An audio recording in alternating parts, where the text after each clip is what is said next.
Hello.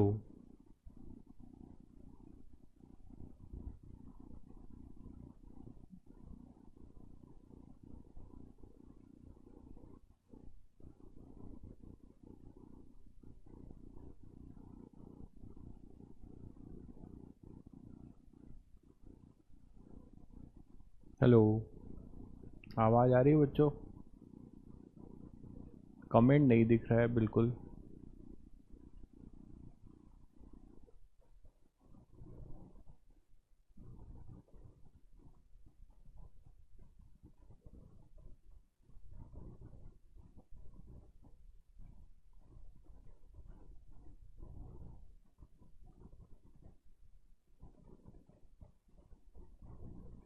बच्चों का comment बिल्कुल नहीं दिख रहा है, प्लीज़ थोड़ा देखिए।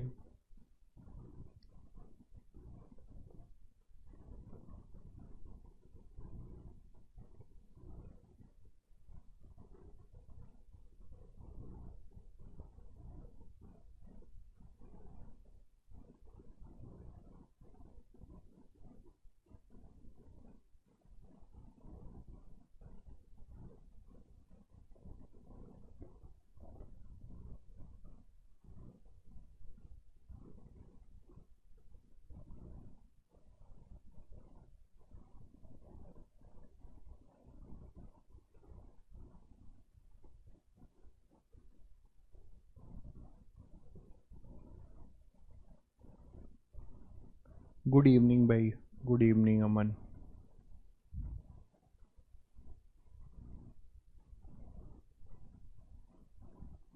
तुषार गुड इवनिंग, अमरजीत, ऋषभ, सभी बच्चों को good evening, very good evening. Yes it is live. नमस्ते। Tanishk good evening. ऑडियो कम है क्या?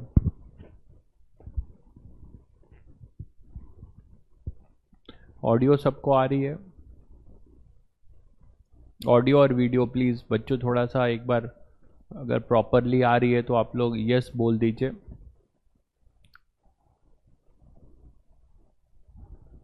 ओके।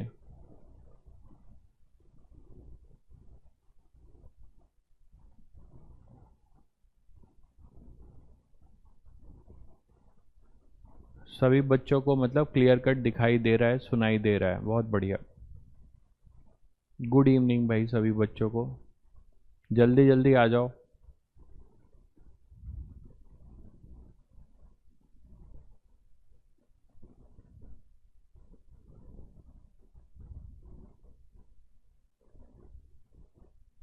जल्दी आओ बच्चों।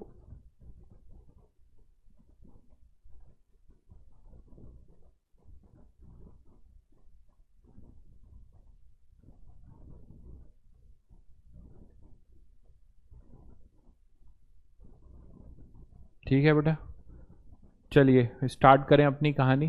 तो कल मैंने लास्ट टर्न से थोड़ा सा कनेक्ट करके आगे बढ़ते हैं। चलो अब बोर्ड पे ध्यान दो सब लोग। सब लोग अपनी पेन कॉपी के साथ जो है बोर्ड पे ध्यान दो। तो हम लोगों ने लास्ट टर्न पे एक बहुत बेसिक बात सीखी थी। क्या सीखा था? कि एक डिपेंडेंट वेरिएबल होता है और एक इंडिपेंडेंट। इन दोनों वेरिएबल में जो रिलेशन बिल्डअप करता है उसका नाम हम मैथ्स की भाषा में क्या बोलते हैं? फंक्शन। ठीक है, फंक्शन। ठीक है। अभी आप सफलता बैच की क्लास देख रहे हो, आप अभी सफलता बैच की क्लास में हो और मैं आपका सफलता बैच का टीचर जेपी मिश्रा बोल रहा हूँ। ठीक है, तो उसमें कोई कन्फ्यूज़न नहीं होना चाहिए। ठीक है, ये बहुत इम्पॉर्टेंट है।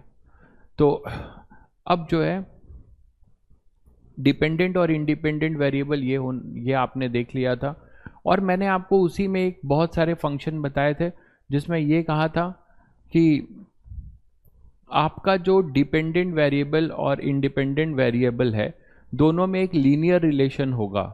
इसका मतलब इंडिपेंडेंट वेरिएबल की पावर 1 होगी तो वो फंक्शन कैसा बोला जाता था? लीनियर। याद आ रहा है सबको? और वो लीनियर फंक्शन का ग्राफ मैंने बस सिखाया था, इतनी ही बात बताई थी। वो फॉर्म क्या होता था? y is equal to M X plus C. याद आ रहा है सभी को? थोड़ा सा मैं रिकैप कर दे रहा हूँ जल्दी से। तो y equal to M X plus C, ये हमने देखा था लीनियर फंक्शन की कहानी। लीनियर फंक्शन की कहानी हमने देखी थी, जो था y is equal to M X plus C, याद आ रहा है, इस फॉर्म का है। और इसका जो ग्राफ होगा वो कैसा होगा, स्ट्रेट लाइन, है ना। तो इसका ग्राफ जो होगा वो कैसा होगा, स्ट्रेट लाइन, ये भी देखा था हमने, y is equal to M X plus C. और इसका जो नेचर है, इसके नेचर को आप क्या कहते हैं, स्ट्रेट लाइन, है ना। इसको जब ड्रॉ करोगे तो आपको कैसा नेचर मिलेगा, स्ट्रेट लाइन, ये है, ठीक। अब इसमें जो है ये है अपना स्ट्रेट लाइन, और स्ट्रेट लाइन आपको पता है इसमें जो m था, याद करो क्या होता था, tan थीटा, जिसको आप बोलते थे स्लोप ऑफ स्ट्रेट लाइन। और c क्या होता था, intercept on y axis, intercept on y axis, याद आ रहा है सभी बच्चों को। और जैसे कि ये कोई एक एग्जांपल दिया था मैंने इस तरीके से, तो ये अपना c था। और जो एंगल, ये थीटा के बारे में भी एक्सक्लूसिव बताया था तुम लोगों को कि थीटा कहाँ से लेना चाहिए बच्चों, थीटा कहाँ से लेते हैं, हमेशा ध्यान रखिए, थीटा लेते हैं एक्स एक्सिस। कौन सी X axis, positive X axis से, किस डायरेक्शन में, एंटी क्लॉकवाइज डायरेक्शन में। इतनी बातें हमने जानी थी, और वहां से दो ग्राफ ट्रेस कर लिया था, जो तुम लोगों ने 9th क्लास में पढ़ा है, v equal to u plus a t का ग्राफ एक बनाया था हम लोगों ने। और v equal to u plus a t का ग्राफ में बहुत आसानी से आपने बता दिया था कि सर ये तो y की तरह बिहेव कर रहा है, ये इंटरसेप्ट c की तरह बिहेव कर रहा है, और ये m स्लोप की तरह बिहेव कर रहा है, और ये यहाँ पर वेरिएबल x की तरह बिहेव कर रहा है, मानते हो। तो यहाँ पर आपने बोला कि इसका ग्राफ तो सर हम तुरंत बना देंगे, ये है अपना। और इसमें मैंने कहा था कि एक्सिलरेशन अपना पॉजिटिव है, मतलब स्लोप यहाँ पर पॉजिटिव है, और u जो है पॉजिटिव है, तो यहाँ पर होगा कहीं 0, u। और ये इस ग्राफ आपने बताया था। लेकिन इसमें आपको मैंने ये भी बताया था कि इस ग्राफ को हम इधर क्यों नहीं ले जाएंगे, इधर क्यों नहीं ले जाएंगे, क्योंकि इधर जो टाइम है वो नेगेटिव आ रहा है, देख रहे हो। तो कभी भी फिजिक्स में जो ग्राफ बनेगा वो हमेशा कहाँ बनेगा बच्चों, time axis, positive time axis वाला। नेगेटिव टाइम एक्सिस वाला ग्राफ मिटा देना है तुम्हें, ठीक है। वो आप जानते हो क्यों, क्योंकि नेगेटिव टाइम एग्जिस्ट नहीं करेगा, तो इसीलिए। तो ये अपना फर्स्ट इक्वेशन का ग्राफ था जो मैंने तुम लोगों को यहां से बताया। इंटरेस्टिंग चीज ये है, देखो कि ये अगर थीटा है तो एक तरीके से टैन थीटा किसके बराबर है, यहां पर ये टैन थीटा किसके बराबर है, स्लोप के बराबर। और यहां पर स्लोप का रोल कौन प्ले कर रहा है, एक्सेलरेशन, ठीक है। तो आपको एक बहुत इंटरेस्टिंग चीज मिलती है, ठीक है। वो इंटरेस्टिंग चीज क्या मिलती है, वो इंटरेस्टिंग चीज आपको ये मिलती है कि कभी भी तुम्हें वीटी ग्राफ मिलेगा।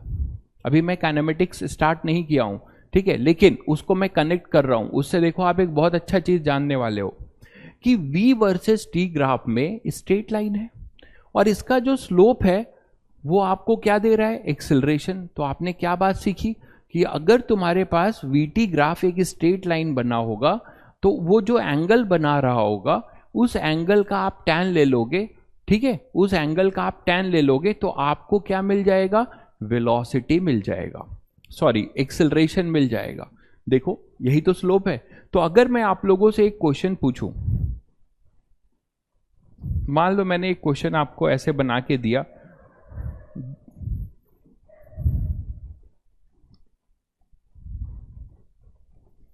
ऐसा ग्राफ है मान लो,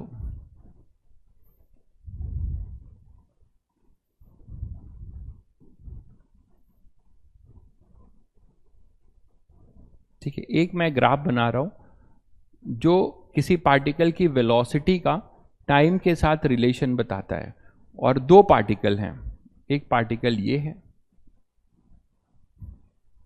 और एक पार्टिकल ये है। ध्यान से देखिएगा, ठीक है।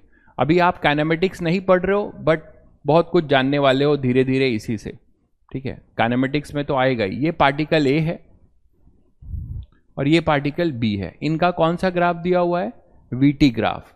अब इसकी जो लाइन है ये है 30 डिग्री बना रहा है और ये बना रहा है 60 डिग्री, ठीक है। Then the ratio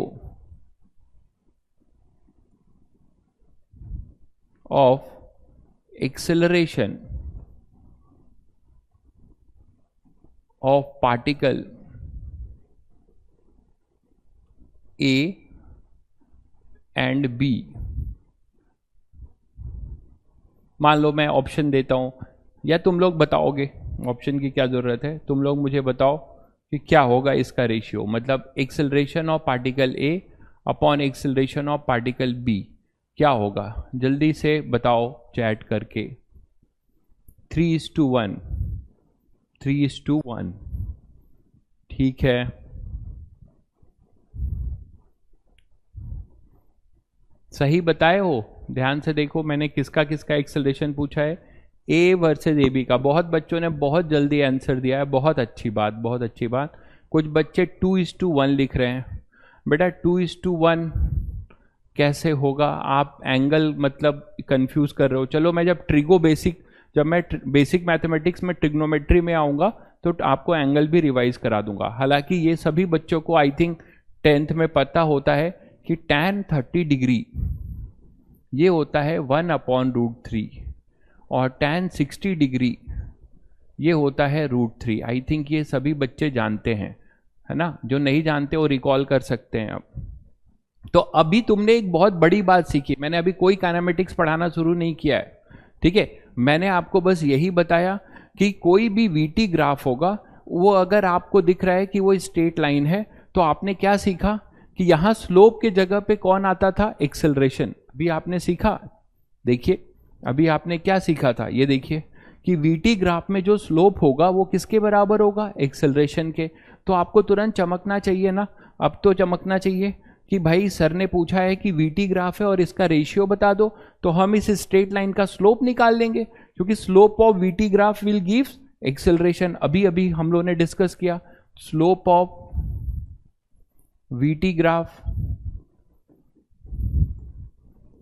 gives acceleration. ये हमें पता कैसे चला, इस इक्वेशन से v is equal to u plus AT से पता चला। इसको आपने किससे कंपेयर किया, y equal to c plus m x से। तो ये स्लोप के जगह पे यहां पर क्या आ रहा है, एक्सेलरेशन ही तो आ रहा है। m किसके बराबर है, a के। शायद सभी बच्चों को ये बात समझ में आ गई। तो बेसिक मैथमेटिक्स को मैं कैसे धीरे धीरे कनेक्ट कर रहा हूं वो आपको अब आइडिया लग जाएगा। तो सभी बच्चों ने शायद आंसर बिल्कुल सही दिया है, देख लेते हैं। Slope of VT graph gives acceleration, ठीक है। तो यहां पे आपने बोला ए की वैल्यू कितनी हो जाएगी भाई, tan, देखो दोनों एंटी क्लॉकवाइज, ये ध्यान रखना कि टाइम एक्सिस से दोनों का एंगल कैसा होना चाहिए, एंटी क्लॉकवाइज डायरेक्शन में ही होना चाहिए। तो इसका भी एंटी क्लॉकवाइज है, इसका भी एंटी क्लॉकवाइज। तो tan क्या हो जाएगा 60, जो कितना होगा √3। ए बी की वैल्यू क्या होगी, tan 30, जो किसके बराबर होगा 1/√3। तो बिल्कुल सही जवाब दिया बच्चों ने, बहुत अच्छी बात। बहुत बच्चों ने तुरंत दिया इसका आंसर, ये अच्छी बात है।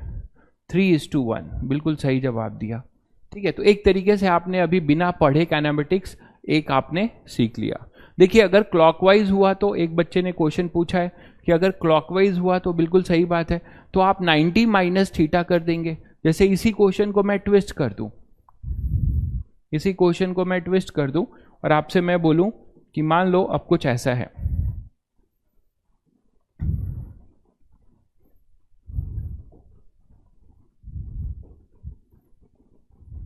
एक बच्चे ने अपना डाउट पूछा है, उसी पे मैं बता रहा हूं कि इसी में अब मान लीजिए आपके पास क्या है कि ए जो है ना, ये ए था अपना और ये बी का ग्राफ था, ये 30 है और ये 60 है, ठीक है। और ये ग्राफ है VT graph.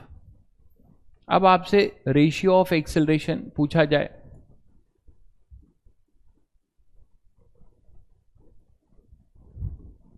Of A and A B, क्या सभी बच्चे बता सकते हैं अब फटाफट वीटी ग्राफ का एक्सेलरेशन जो है आपको क्या देता है, वीटी ग्राफ का स्लोप आपको क्या देता है, एक्सेलरेशन।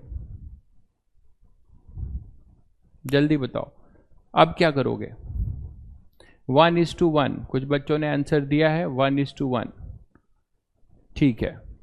अब आप लोगों को समझ में आ गया, बिल्कुल सही जवाब दिया है बच्चों ने, बहुत बढ़िया। अब देखो कैसे, मैंने कहा था कि इस लाइन का जब स्लोप लिखोगे तो इसका एंगल एंटी क्लॉकवाइज है और पॉजिटिव टाइम एक्सिस से है, तो वो है, कोई दिक्कत नहीं है। लेकिन ए के बारे में आप देख पा रहे हो कि ए के लिए जो एंगल लिया जाएगा वो एंटी क्लॉकवाइज लिया जाएगा, ये है ना, ये पूरा 90 है, तो इसका जो एंगल होगा वो होगा 90 माइनस 30, दैट इज 60 डिग्री। ठीक है, लेकिन ये पॉसिबल नहीं है।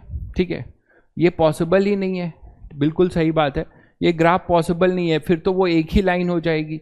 ठीक है, तो इस एंगल को मैं चेंज कर रहा हूँ, बिल्कुल सही बोला आपने, ये क्वेश्चन पॉसिबल ही नहीं है क्योंकि एक ही एंगल हो जाएगा ना दोनों, तो इस एंगल को मैं चेंज कर देता हूँ, इस एंगल को भी मैं क्या कर रहा हूँ 30 कर दे रहा हूँ।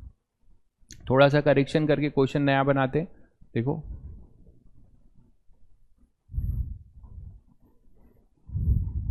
तो ये भी आपका 30 है। अब ठीक है भाई, अब ठीक है, क्वेश्चन को रिकरेक्ट किया, ठीक है, बिल्कुल सही पकड़ा आप लोगों ने, रॉन्ग था, 30 30 तो एक ही एंगल होगा, अब तो कर सकते हो। ठीक है, अब क्या हो जाएगा, ये 30 और ये 30, तो इस वाले का एंटी क्लॉकवाइज का एंगल कितना लोगे 60 डिग्री। तो अब आप ए जो लिखोगे उसमें क्या लिखोगे, tan 30 नहीं लोगे, ये एंगल नहीं लोगे, ये एंगल लोगे, है ना, क्योंकि ये एंटी क्लॉकवाइज से है, तो कितना लोगे tan 60, कितना हो जाएगा √3, और ए बी कितना हो जाएगा tan 30, वो कितना हो जाएगा 1/√3।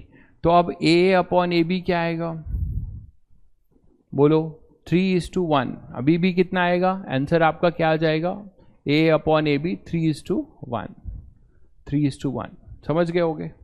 ठीक है, तो आपने एक बहुत बेसिक बात देखा कि लीनियर फंक्शन को ट्रेस कैसे करते हैं, और लीनियर फंक्शन में अगर y और x के जगह पे v और t हो तो उस स्ट्रेट लाइन का जो स्लोप होगा वो आपको एक्सेलरेशन देगा। हम आगे आएंगे उस पर जब काइनेमेटिक्स की बात करेंगे।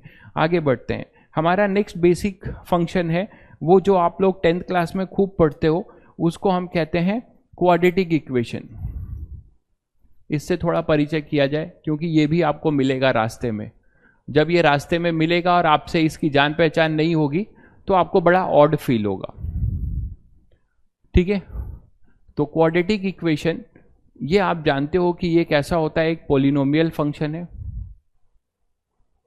जब रेशियो हमेशा सेम रहेगा, क्या जब एंगल एंटी क्लॉकवाइज होगा, नहीं भाई ऐसा कोई जनरलाइज नहीं है, वो तो वैल्यू उसकी वैसी आ रही है, रेशियो सेम नहीं होगा, वो तो मैंने वैल्यू ऐसा सेट किया है। ठीक है, ऐसे जनरलाइज मत करिए।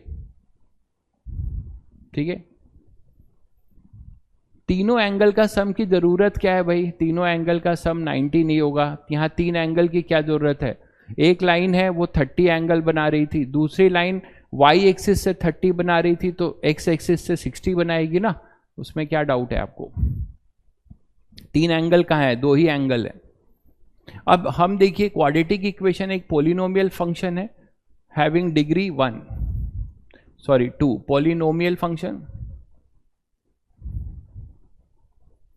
पॉलिनोमियल फंक्शन है हैविंग डिग्री 2, है ना। किसकी डिग्री 2 होगी, इंडिपेंडेंट वेरिएबल की। आप लोगों ने ये खूब लिखा होगा और खूब देखा होगा, y is equal to ax² plus bx plus c, ये अपनी क्वाड्रेटिक इक्वेशन का फॉर्म होता था, है ना।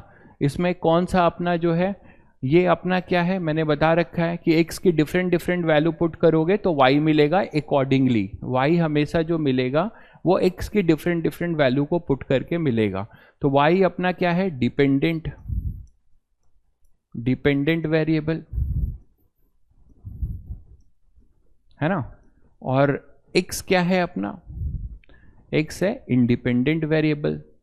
तो जब भी आपको ये दिख जाए कि डिपेंडेंट वेरिएबल और इंडिपेंडेंट वेरिएबल में पावर का जो है, डिपेंडेंट वेरिएबल y है और इंडिपेंडेंट का पावर 2 है, तो तुरंत आपको समझ जाना चाहिए कि अच्छा ये तो क्वाड्रेटिक इक्वेशन है। अगर ये क्वाड्रेटिक इक्वेशन है तो इसका ग्राफ अब हम सीखेंगे, ठीक है, क्योंकि हमें आगे अभी काइनेमेटिक्स में जैसे मैंने तुम्हें लीनियर सिखा के और एक पहली इक्वेशन को ट्रेस करना सिखाया, उसी तरह हमें क्वाड्रेटिक पता होगा तभी हम आगे के इक्वेशन से ट्रेस कर पाएंगे। तो हमारे पास ये जो है ax² plus bx plus c, जिसमें a b एंड c आप सबको पता है ये क्या होता है, कांस्टेंट होते हैं, कोई भी वैल्यू है कांस्टेंट होगा, ये वेरिएबल नहीं है, यहाँ x वेरिएबल है। तो आप सुनते हैं कि इसका ग्राफ कैसे बनाएं। देखिए, इसका ग्राफ बनाने के लिए सबसे पहले हम कुछ इसकी इंफॉर्मेशन जानते हैं कि ग्राफ का क्या मतलब होता है, कि y की x की डिफरेंट डिफरेंट वैल्यू पुट करते हो तो अपना y कैसे चेंज हो रहा है। और फिर तुम लोगों ने क्लास 10 में एक ग्राफ पेपर लेकर एक बॉक्स बनाते थे और x की डिफरेंट डिफरेंट वैल्यू करके y निकालते थे और स्केल से उसको खींचते थे। ऐसा किया है तुम लोगों ने? तो तुम्हें स्ट्रेट लाइन मिलता था। ठीक उसी तरीके से अब यहां पर हम इसका जो है ग्राफ बनाना चाहेंगे। तो इसका जो ग्राफ का नाम होता है, पहले ये जान लो कि इसका जो ग्राफ का नाम है ये यू शेप का होता है, यू शेप,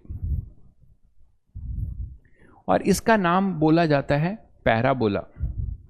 क्या बोला मैंने? पैराबोला। ठीक है, पैराबोला। ठीक है, यू शेप का ग्राफ है, इसको हम पैराबोलिक ग्राफ बोलते हैं। बिल्कुल सही बात। अब हम इसको ट्रेस कैसे करें? तो ट्रेस करने के लिए कुछ आइडिया लेते हैं। पहली आइडिया क्या है, पहला स्टेप क्या है? How to trace. तो इसमें सबसे पहले आप क्या करोगे, इसके रूट्स निकालोगे, फाइंड रूट्स। या सबसे पहले ये कर लो कि इसके डिस्क्रिमिनेंट को चेक कर लो। पहला स्टेप है चेक डी। डी मतलब सभी बच्चे जानते हैं, सब पढ़ के आए, डिस्क्रिमिनेंट। डी का मतलब हो गया बी स्क्वायर माइनस 4ac, जिसको आप बोलते थे डिस्क्रिमिनेंट। याद आ रहा है सभी बच्चों को? अब इस डी के बारे में 3 केसेस हैं। इस डी के बारे में 3 केसेस हैं। इफ जब तुम निकालोगे इससे, इस फॉर्मूले से, बी क्या है भाई? एक्स का कोफिशिएंट। ए क्या है? एक्स स्क्वायर का कोफिशिएंट। सी क्या है? कांस्टेंट। तो अब यहां पर जब तुम इसको निकालोगे और अगर कहीं डी हमारा पॉजिटिव आ गया, ग्रेटर देन 0 आ गया, तो तुम ये डिसाइड करोगे, ये बताओगे कि अच्छा it has 2 real roots, 2 real unequal roots, unequal roots. ठीक, और रूट्स का क्या मतलब होता है तुम लोग बताओ मुझे? किसी इक्वेशन में रूट्स का क्या मतलब है? रूट्स का ये मतलब है कि अगर मैं यहां पर वो x की वैल्यू डाल दूं तो y क्या मिलेगा हमें? 0, है ना। x को जब आप 0, x की कुछ वैल्यू डालोगे तो y क्या होना चाहिए? 0। अब मुझे ये बताओ कि तुम लोग को ये पता है कि अगर ये x एक्सिस है और ये अपना y एक्सिस है, और कोई भी ग्राफ अगर कट हो रहा है यहां पर है, तो यहां पे कट कर रहा है, तो यहां y कोऑर्डिनेट हमेशा क्या होगा? बोलो सब लोग। y coordinate always 0 on x axis. मानते हो कि नहीं? तो x एक्सिस पे y कोऑर्डिनेट 0 हुआ। इसका मतलब ये हुआ कि कभी भी रूट्स का ये मतलब है कि अच्छा मेरा जो ग्राफ है वो x एक्सिस को क्या करेगा? कट करके जाएगा। x एक्सिस को क्या करेगा? कट करके जाएगा। तो रूट्स जब भी निकालते हो तो तुम्हें तुरंत आइडिया लग जाता है कि अच्छा x की इन वैल्यू पे हमारा जो ग्राफ होगा वो कहां को कट करेगा? x एक्सिस को, क्योंकि वहां पर y हमारा 0 है। रूट्स का यही मतलब है। बिल्कुल। तो अगर इट है, आपने देखा कि t ग्रेटर देन 0 है, तो आपको क्या पता चलेगा कि इट हैज 2 रियल रूट्स होंगे। पहले ये जान लेना। उसके बाद अगर आपको ये कहीं दिख जाए कि d इक्वल टू 0 है, d इक्वल टू 0 आ रहा है, तो इसका मतलब हुआ कि it has 2 equal roots, 2 equal roots, ये आप बोल रहे हो। और अगर कहीं आपको ये मिल जाए कि d जो है लेस देन 0 आ जाए, अगर आपको d लेस देन 0 मिल जाए, तो अगर d लेस देन 0 मिल जाए मतलब हमें वो रूट्स मिले ही नहीं जहां पर ये ग्राफ ना ही टच करेगा ना ही कट करेगा। बिल्कुल सेम रूट, सही बोला आपने। तो यहां पर आप बोल सकते थे कि इस केस में कि no real roots, no real roots. तुम लोग को ये थोड़ा बहुत याद आ रहा होगा। अब ग्राफिकली इस चीज को इंटरप्रेट करते हैं। यस, इमेजिनरी रूट्स, बिल्कुल सही बात है। नो रियल रूट्स का मतलब, और आप बोल सकते हो इमेजिनरी रूट। बहुत बढ़िया, इसी तरह बने रहो। ठीक है, देखिए मुझे 11th के बच्चों पे बहुत फेथ होता है, क्योंकि वो बच्चे जो है उत्साहित होते हैं, कुछ सीखने की टेंडेंसी रखते हैं और खाली दिमाग होता है, अभी उन्होंने कुछ नहीं पढ़ा होता है। तो अगर कोई बच्चा बहुत जिज्ञासु है और बहुत मेहनती है तो उसमें अब वो सही चीज सही ढंग से पढ़ेगा स्टार्टिंग से ही, ठीक है, तो उसको कोई दिक्कत नहीं होने वाली, ठीक है। खुशी मन से धीरे धीरे पढ़ते रहो, तुम्हारे पास बहुत समय है। हमें बहुत बड़ी लंबी दूरी तय करनी है, हमें 100 मीटर का रेस नहीं दौड़ना है, हमारा जो ट्रैक है वो 800 मीटर का है। और आप लोग जानते हो कि 800 मीटर की रेस दौड़ने की चालाकी ये है कि हम पहला लैप जो है धीरे करते हैं, दूसरा लैप, तीसरा लैप, है ना। तो इस तरीके से हम लास्ट के लैप में अपना दम लगाते हैं धीरे धीरे। पता लगा कि आप पहले लैप में दौड़ गए और गिर गए और ग्लूकोज पी के बैठे हुए हो, ठीक है, तो वो चीज़ नहीं होनी चाहिए। आप पेशेंस के साथ धीरे धीरे चीज़ों को सीखिए, करिए और इंजॉय करिए। 11th का बच्चा पढ़ाई को इंजॉय कर सकता है क्योंकि उसके पास कोई प्रेशर नहीं होता, ठीक है, बस वो लर्न करेगा, रोज नई चीज़ लर्न करेगा। अभी तो धीरे धीरे आपको पता चलेगा, अभी तो मैं फिजिक्स पढ़ाना भी नहीं शुरू किया हूँ, 2-3 लेक्चर के बाद आप फिजिक्स पढ़ोगे। तो यहाँ पे आएगा नो रियल रूट्स और इमेजिनरी रूट्स, लेकिन बीच बीच में मैं कुछ कनेक्ट करूँगा फिजिक्स से, जिससे आपका कुछ समझ में आए कि अच्छा ये मैथ्स क्यों पढ़ाया जा रहा है। तो ये आपके पास नो रियल रूट्स और इमेजिनरी रूट है, ठीक है बेटा। तो अब ये बताओ कि ग्राफिकली इसको कैसे इंटरप्रेट करोगे।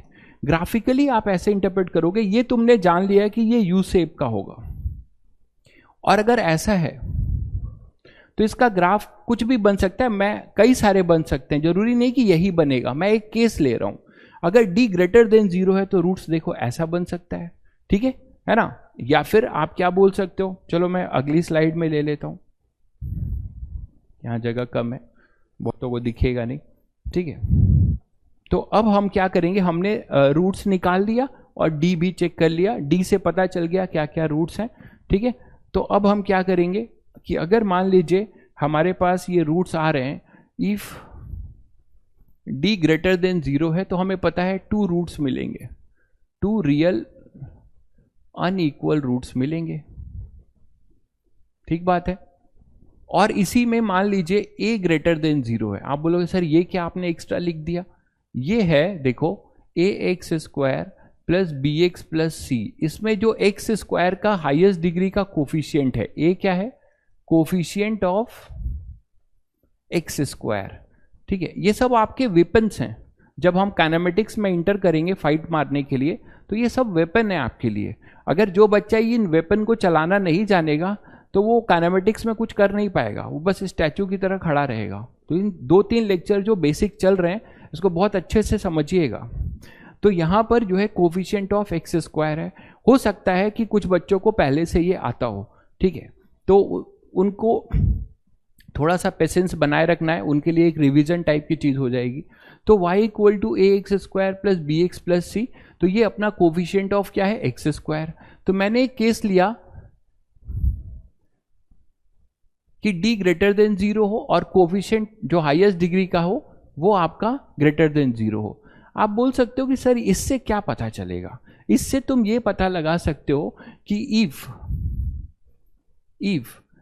a अगर ग्रेटर देन 0 है तो ये जो u शेप का पैराबोला है ये पैराबोला ओपनिंग अपवर्ड होगा। तो ये बड़ा इंफॉर्मेशन देता है कि पैराबोला जो तुम u बनाओगे ऐसे ऊपर बनाओगे या ऐसे डाउनवर्ड बनाओगे, नीचे बनाओगे कि ऊपर बनाओगे, ये आपको बताता है। तो पैराबोला ओपनिंग अपवर्ड, तो ये पैराबोला ओपनिंग अपवर्ड देगा। अगर a लेस देन 0 हुआ तो आपको मिलेगा पैराबोला ओपनिंग डाउनवर्ड, तो ये डाउनवर्ड पैराबोला आपको बताएगा, समझ गए। तो इसी चीज को देखते हुए मान लो ये केस लेते हैं, तो इसमें जो आप बना सकते हो इसका ग्राफ कैसा, एक गेस कर रहा हूं, ऐसा बन सकता है, देखो या तो ऐसे बन सकता है जिसमें ये रूट एक अल्फा होगा, ये रूट होगा तुम्हारा बीटा, और पैराबोला ओपनिंग अपवर्ड है, तो देखो ये पैराबोला अपना कैसा है, ओपनिंग अपवर्ड है। तो इस केस के लिए, फॉर दिस पर्टिकुलर केस, आप ये ग्राफ, इस नेचर का ग्राफ बना सकते हो। आप बोलोगे सर ये कैसे निकालें, ये वाई एक्सिस को कहाँ पे कट करेगा? तो ये निकालने के लिए तुम क्या करोगे? वाई एक्सिस पे क्या जीरो होता है बताओ? एक्स कोऑर्डिनेट जीरो होता है। तो जब आप इस इक्वेशन में एक्स को जीरो पुट कर दोगे तो तुम्हें क्या मिल जाएगा कि वो वाई पे कितना कट किया। तो यहाँ पे एक्स को जीरो पुट करो, for x equal to zero, यहाँ जीरो पुट करो तो y की वैल्यू क्या मिलेगी बताओ? c। इसका मतलब ये y एक्सिस को कहाँ कट करेगा? c पे। तो इसके कोऑर्डिनेट क्या लिखे जाएंगे?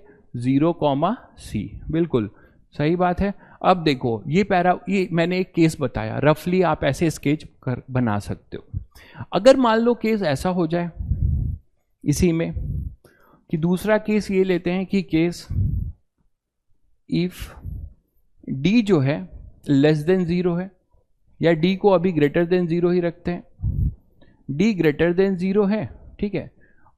अब मैं फिर बोल रहा हूं कि जरूरी नहीं है कि ये रूट्स इधर ही होंगे, हो सकता है कि अल्फा और बीटा दोनों मतलब एक पॉजिटिव रूट है दूसरा नेगेटिव, तो थोड़ा ग्राफ ऐसे करके बनेगा, समझ गए होगे, ठीक है।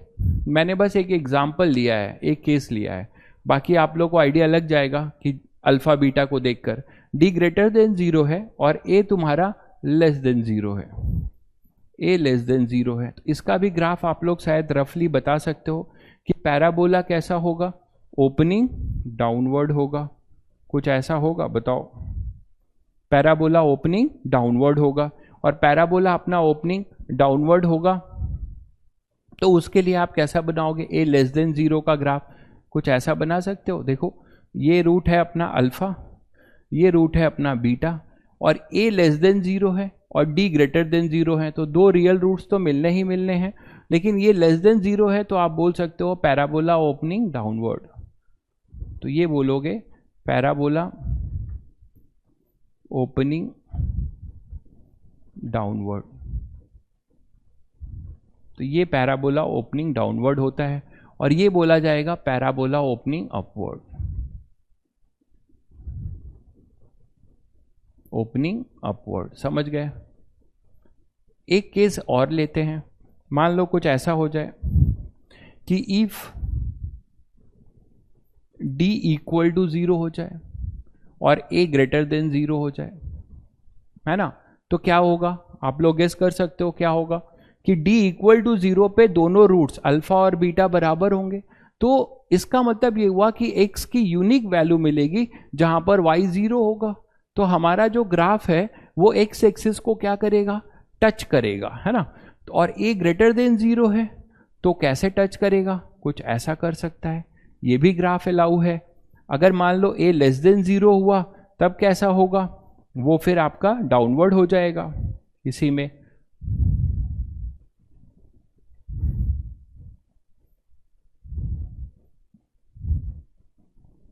में केस अगर ये ले लें कि ये हो जाए, देखो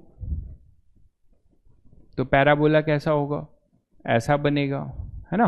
और यहां पर ये a लेस देन जीरो होगा और d इक्वल टू जीरो होगा। तो आई थिंक बच्चों को आइडिया लग गया होगा आप लोगों को कि कैसे हम एक रफली जो है क्वाड्रेटिक इक्वेशन ट्रेस मार सकते हैं, है ना। तो ये होगा। हाँ, एक केस और ले लेते हैं, वो ये केस है कि मान लो हमारे पास क्या हो जाए कि d जो है लेस देन जीरो हो, तो क्या होगा बताओ? हमारा पैराबोला x एक्सिस को ना ही टच करेगा ना ही कट करेगा, क्योंकि x की कोई ऐसी वैल्यू नहीं मिल रही है जहां पर हमारा y जीरो होगा। That basically we call it imaginary roots, है ना। तो वो इमेजिनरी रूट्स की कंडीशन हो जाएगी। तो ये केस अगर ले लें,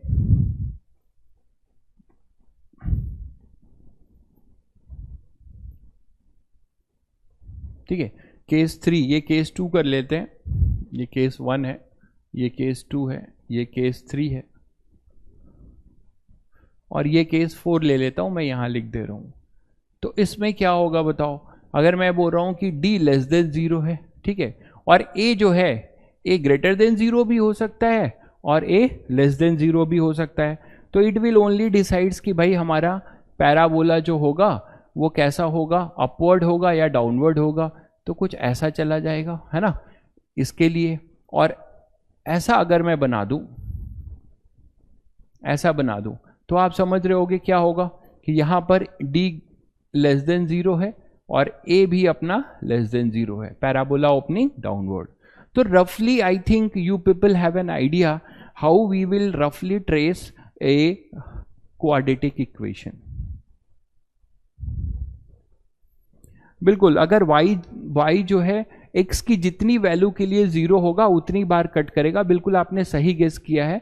लेकिन आप ये जान लीजिए कि क्वाड्रेटिक इक्वेशन में ज़्यादा से ज़्यादा 2 ही रूट्स होते हैं, तो x की हमें 2 ही ऐसी रियल वैल्यू मिल सकती है जहां पर y 0 होगा। अगर क्यूबिक फंक्शन है, ठीक है ना, अगर क्यूबिक फंक्शन है तो x की ऐसी 3 वैल्यू होगी जहां पर y जो है 0 होगा। अगर 4th डिग्री का है तो आपकी 4 वैल्यू होंगी। समझ गए?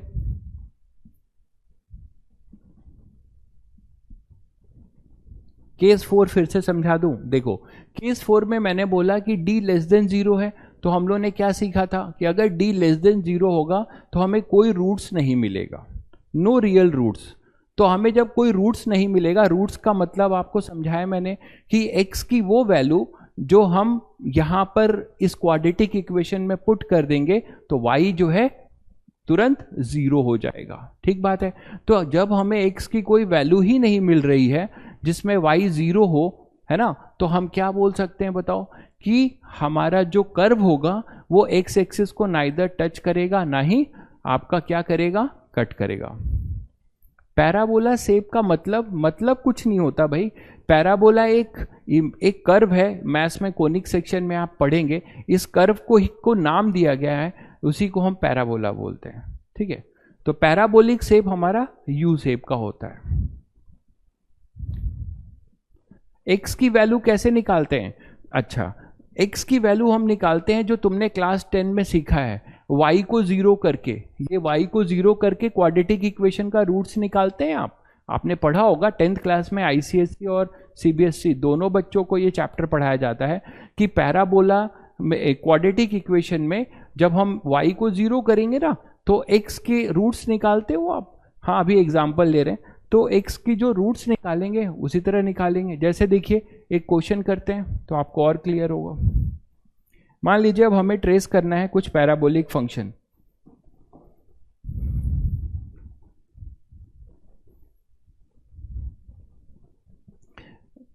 ठीक है, मान लो मैं ये ले रहा हूं y equal to 4x square minus 2x। एक फंक्शन है y is equal to 4x square minus 2x। ठीक है, अब हमें इसको ट्रेस करना है, y वर्सेस x ग्राफ में हमें ट्रेस करना है। नहीं भाई, पैराबोला केवल फर्स्ट क्वाड्रेंट में होगा ऐसा कोई जरूरी नहीं है। वो डिपेंड करेगा कि आप जो है कहाँ पे उसके रूट्स हैं उसके अकॉर्डिंग। ठीक है, चलिए, तो y equal to 4x square minus 2x।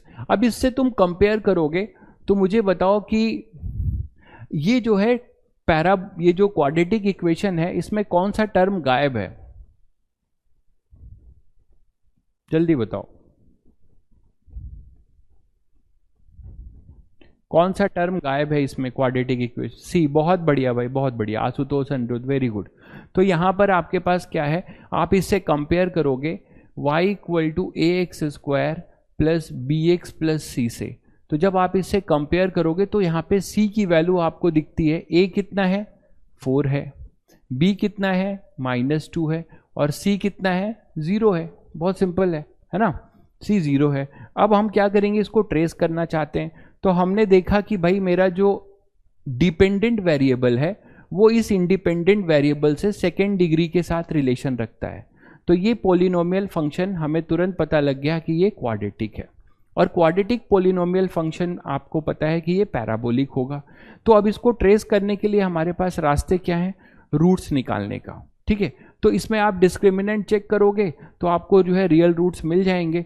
ठीक है, तो पहले हम रूट्स निकाल लेते हैं। तो जो बच्चे नहीं थोड़ा सा गेस कर पा रहे थे, रिकॉल, वो देखिए, रूट्स फाइंड करिए। रूट्स के लिए क्या करते हैं, y को 0 करते हैं। मतलब we are basically interested in finding out the value of x where y is 0। तो रूट्स क्या मिलेगा, ये तो बहुत आसान है, 4x square minus 2x equal to 0। x common ले लो, तो 4x माइनस 2 इक्वल टू 0। तो इस इक्वेशन को सेटिस्फाई क्या होगा, x इक्वल टू 0 एक रूट आ रहा है और x इक्वल टू आ रहा है हमारे पास 1/2। तो 2 रूट हमें मिल रहे हैं। ठीक बात है, बहुत बढ़िया। तो 0 और 1/2 बहुत बच्चों ने निकाल लिया, बहुत अच्छी बात। तो 0 और 1/2, ठीक है बेटा। तो 0 और 1/2 2 रूट्स मिले, तो तुरंत तुम्हें चमक गया कि अच्छा मेरा जो पैराबोला है, ठीक है, हमारा जो पैराबोला है वो x एक्सिस को 2 जगह कट करेगा। कहाँ कहाँ कट करेगा, एक 0 पे और दूसरा 1/2 पे। ठीक बात है, बट उसके पास 2 पॉसिबिलिटी है, ठीक है। एक तो ऊपर से बनते हुए कट कर सकता है या एक बार नीचे से। मतलब पैराबोला हमारा ओपनिंग अपवर्ड हो सकता है या पैराबोला हमारा ओपनिंग डाउनवर्ड हो सकता है। इसको कैसे समझा जाए, तो इसके लिए तरीका बताया तुम्हें। ये तुम्हें बताएगा कि पैराबोला ऊपर होगा कि नीचे। तुरंत आ जाओ, ये देखो ए है, यही तो अपना ए है जो पॉजिटिव है। तो यहां पर हेयर ए इज पॉजिटिव, तो हमें सफिशिएंट इंफॉर्मेशन मिल चुकी है, हम इनका नेचर ड्रॉ करने वाले हैं।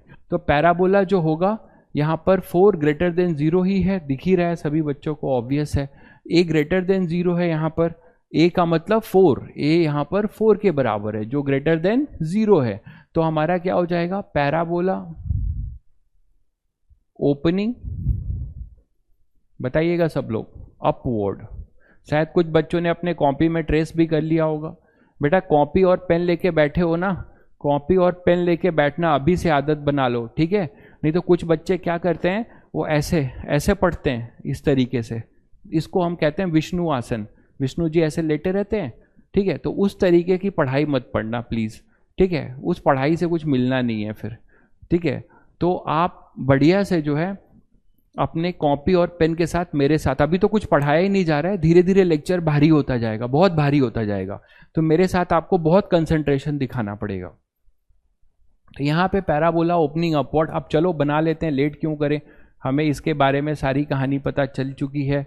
क्या पता चल चुका है कि भाई ये जो कर्व आ रहा है वो यहाँ पर x इक्वल टू 0 पे जो है आएगा और यहाँ पर x इक्वल टू 1/2 इनसे गुजरेगा, है ना, इनसे गुजरेगा और ये ओपनिंग अपवर्ड होगा।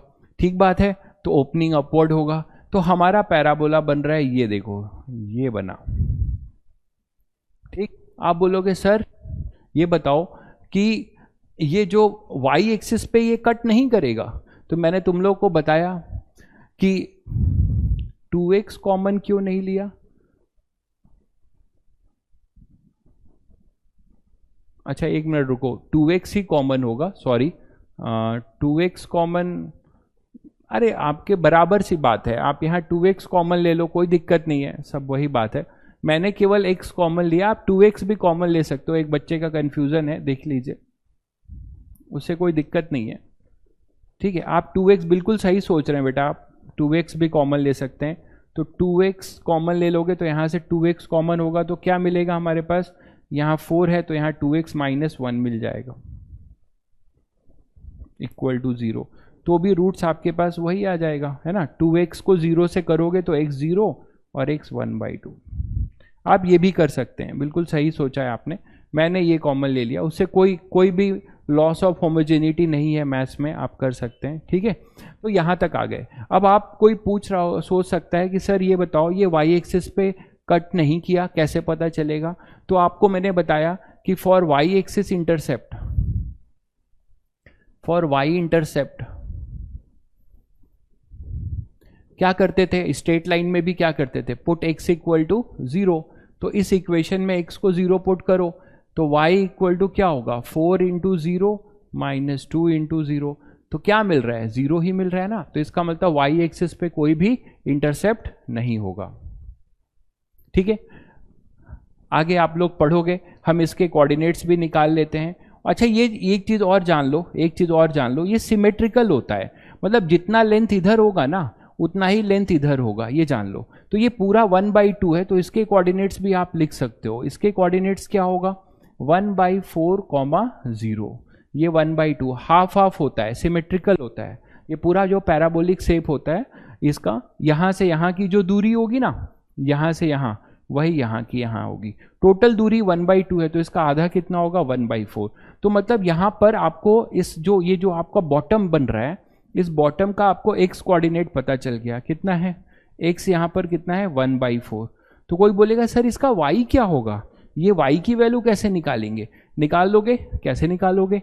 यहाँ पे वैल्यू आए देखो, y इक्वल टू आपको जनरल दिया हुआ है फंक्शन, तो at x is equal to 1/4, आप x की वैल्यू यहाँ और यहाँ 1/4 पुट कर दो तो आपको y मिल जाएगा। देखो क्या मिलता है, y इज इक्वल टू मिलेगा 4 इंटू 1/4 का स्क्वायर माइनस 2 इंटू 1/4। क्या मिलेगा बताओ आप लोग, यहाँ एक 1/4 कैंसिल होगा, ये आएगा -1/2, क्या आएगा -1/4। बोलो भाई। तो इसका मतलब यहाँ पर ये y की वैल्यू, इसका y कोऑर्डिनेट कितना होगा, y कोऑर्डिनेट इसका कितना होगा -1/4। तो हम लोग पूरा कोऑर्डिनेट लिख सकते हैं, क्या लिखेंगे 1/4 कॉमा -1/4। अब ये मत तुम लोग जनरलाइज कर लेना कि सर ये दोनों बराबर ही होंगे क्या, नहीं भाई ऐसी वैल्यू आ गई है, ठीक है। तो मैंने आपको ये तरीका सिखाया कि आप इसका y कोऑर्डिनेट भी निकाल सकते हैं। तो सब कंप्लीट इंफॉर्मेशन इस ग्राफ में मिल गई। तो इस तरीके से हमने एक पैराबोलिक कर्व को ट्रेस करना सीख लिया, ठीक है। तो पैराबोला की ये जो हाइट है आप देख रहे हो किस पे डिपेंड करेगी, एक्स कोऑर्डिनेट जो मिड पॉइंट का होगा उस पे डिपेंड करेगी। एक्स की वैल्यू जैसी होगी उसको यहाँ पुट करोगे तो अकॉर्डिंगली आपको वाई की वैल्यू मिलेगी, ठीक है। वाई मैंने कैसे निकाला, रिपीट करना है। देखो मैंने बोला कि ये जो वैल्यू है पूरी, ये जो लेंथ है, ये जो लेंथ है ये सिमेट्रिकल होता है, तो ये पूरी लेंथ है 1/2, है ना। तो इसकी आधी लेंथ कितनी हो जाएगी 1/4।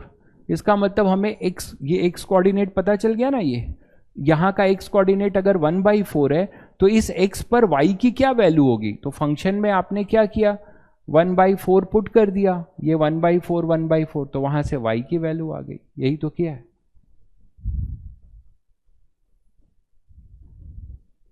क्लियर है सबको? चलिए एक क्वेश्चन मैं आप लोगों को प्रैक्टिस के लिए अभी दे रहा हूं, वो आप लोग करेंगे, जल्दी से करके दिखाइए मुझे।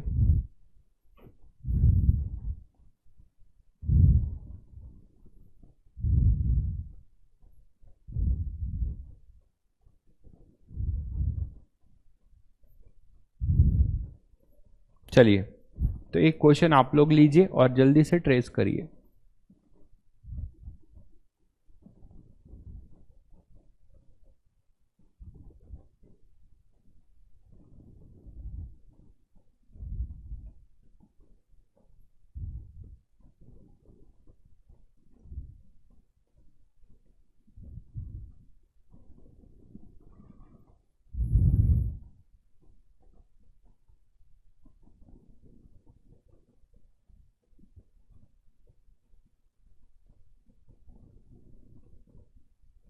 इसको ट्रेस करिए, जल्दी से ट्रेस करिए।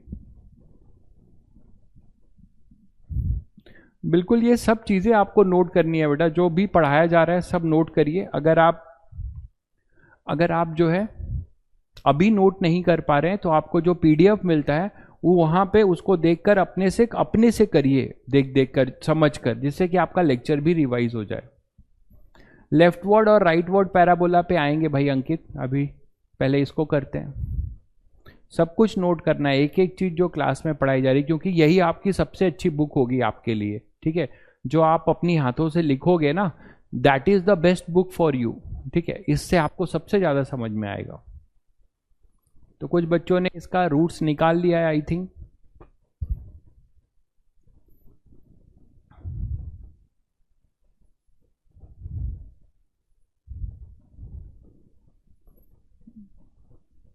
टू एंड 3 गौरव ने निकाला है, कुछ बच्चों ने 3 और -2 निकाल लिया है, अभिषेक भी निकाल चुके हैं।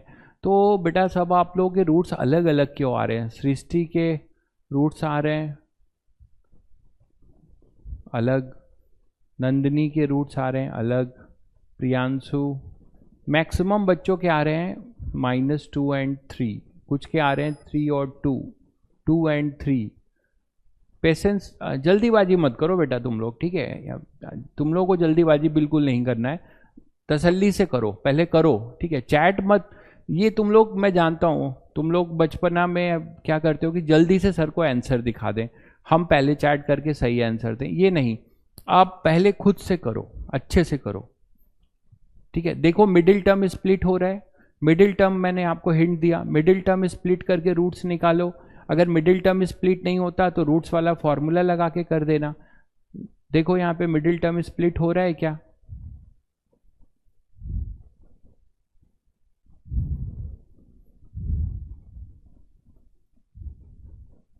(22 and 3), क्या बात, 22 या गलत टाइप हो गया मुझे लग रहा है तुम्हारा, 22 नहीं, तुम 2 लिखना चाह रहे होगे।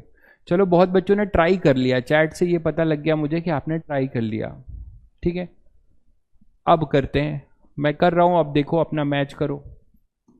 सबसे पहले हम इसका रूट्स निकाल लेंगे, इसी से आइडिया लगेगा। रूट्स के लिए क्या बताया, y को 0 करने का है, कर दिया, x square minus x minus 6 0। यहाँ पे बहुत प्यार से मिडिल टर्म स्प्लिट हो रहा है, देखो -3x प्लस 2x माइनस 6 0 हो रहा है कि नहीं, बताइए आप लोग, यही तो किया होगा। तो अब यहाँ से जो है आप x ये कॉमन ले रहे हैं,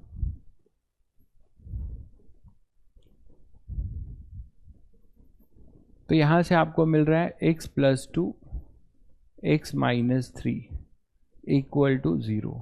x क्या आएगा बताओ, -2 और x आएगा 3। तो कुछ बच्चों ने शायद आंसर सही दिया था, बाकी बच्चे जो है -2 and 3, अनुराग, कुमुद, प्रिया ने आंसर दिया है 3 and -2, मुझे लगता है उन्होंने सही दिया है, ठीक है? लिखने में बस हेर फेर है। तो -2 and 3 सभी बच्चे मतलब लगभग अपने रिजल्ट तक पहुंच गए, सभी बच्चों ने निकाला कि रूट जो है आ रहा है -2 and 3, ठीक बात। अब हमारे पास एक ही चीज और चेक करनी है, ठीक है भाई? जब रूट्स आ रहे हैं तो आप डी तो चेक करने की जरूरत नहीं है, सबको पता है कि डी ग्रेटर देन 0 है, तभी तो 2 रूट्स आ रहे हैं, रियल रूट्स आ रहे हैं हमारे पास। अब आपको बस चेक करना है हाईएस्ट डिग्री कोफिशिएंट, ये हाईएस्ट डिग्री कोफिशिएंट कुछ नहीं है, मतलब 1 है, बिल्कुल सही बात, ठीक है? बच्चे ने अपवर्ड लिख दिया, बहुत बढ़िया। तो यहां से आपको बोल सकते हो कि यहाँ जो a है वो ग्रेटर देन 0 है, ठीक, ये भी आपको पता है। इन दो इंफॉर्मेशन से हमारा पर्पस सॉल्व होता है और हम इसको ट्रेस करने वाले हैं। तो हम यहाँ ट्रेस करने वाले हैं x equal to 0, sorry x equal to -2, ये देखो बेटा -2, 0, यहाँ से अपना पैराबोला गुजरेगा और यहाँ पर कहीं पर आएगा 3, ये होगा 3, 0, ठीक है? और आपने ये भी देखा कि पैराबोला जो है, हाँ बेटा आपका आंसर भी नोटिस कर रहे हैं पिंकी, ठीक है? अब इतनी जल्दी देख नहीं पाता हूँ ना, मुझे यहाँ पढ़ाना भी होता है, तो इट इज़ नॉट पॉसिबल कि मैं सबका नाम ले पाऊँ, ठीक है? चलिए, तो आपके पास क्या होगा, -2, 0 और 3, 0, पैराबोला ओपनिंग अपवर्ड है, तो करते हैं इसको, ये दोनों से पास होगा, ये तो आप लोग समझते हो। तो आपने इस तरीके से कर दिया। अब यहां पर वर्टेक्स जो है सिमेट्रिकल नहीं बनाओगे, क्यों? क्योंकि ये ओरिजिन है, ध्यान से समझना इस बात को, ये छोटी, हर छोटी बात आपको अपने फिजिक्स में जरूरत है। यहां से ये डिस्टेंस है -2 और ये है 3, तो पैराबोला जो है अगर ये ऐसा होता, इधर भी -2 होता और इधर भी +2 होता, तो तुम लोग समझ गए कि ये पैराबोला ऐसे सिमेट्रिकल होता, समझ गए? अब पैराबोला अपना ऐसे सिमेट्रिकल नहीं दिखाओगे, वर्टेक्स कहीं इधर शिफ्ट होगा, ठीक? अब आप चाहते हो कि ये वर्टेक्स निकालें, तो अभी आइडिया बताया आपको, वर्टेक्स भी निकाल सकते हो, बोलो वर्टेक्स क्या? और ये वाई एक्सिस पे कितना कट करेगा? चलो तुम लोग वाई इंटरसेप्ट बता दो, जल्दी बताओ, वाई इंटरसेप्ट बता दो। कुछ बच्चे ने पहले से, रजत ने निकाल रखा है, बहुत बढ़िया, y इक्वल टू -6, देखते हैं आपने सही निकाला है। तो यहां पर हम क्या करेंगे, फॉर y इंटरसेप्ट,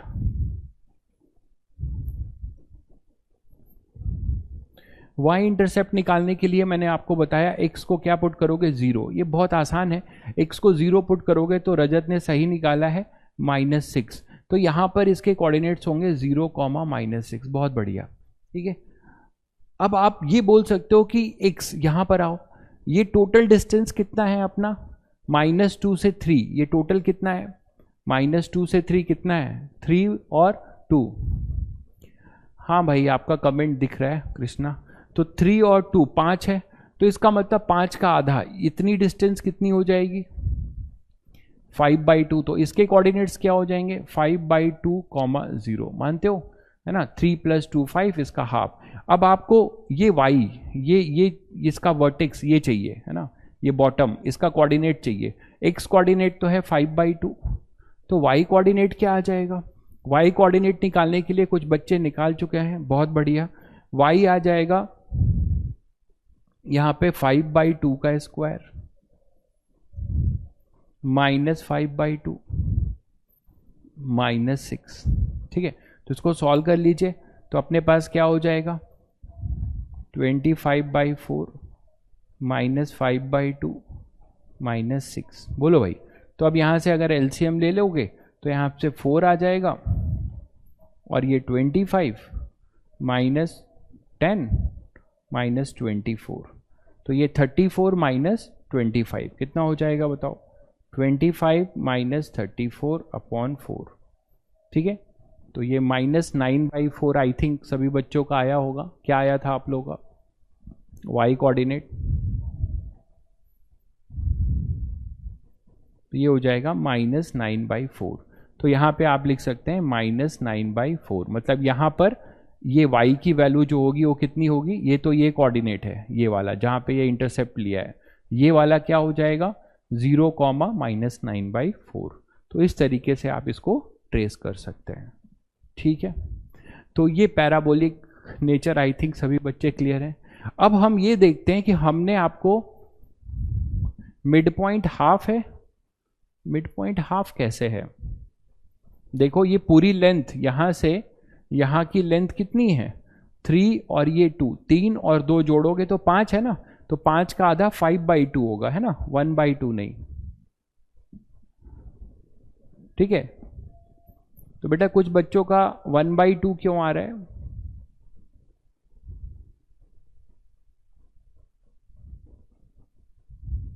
ठीक है।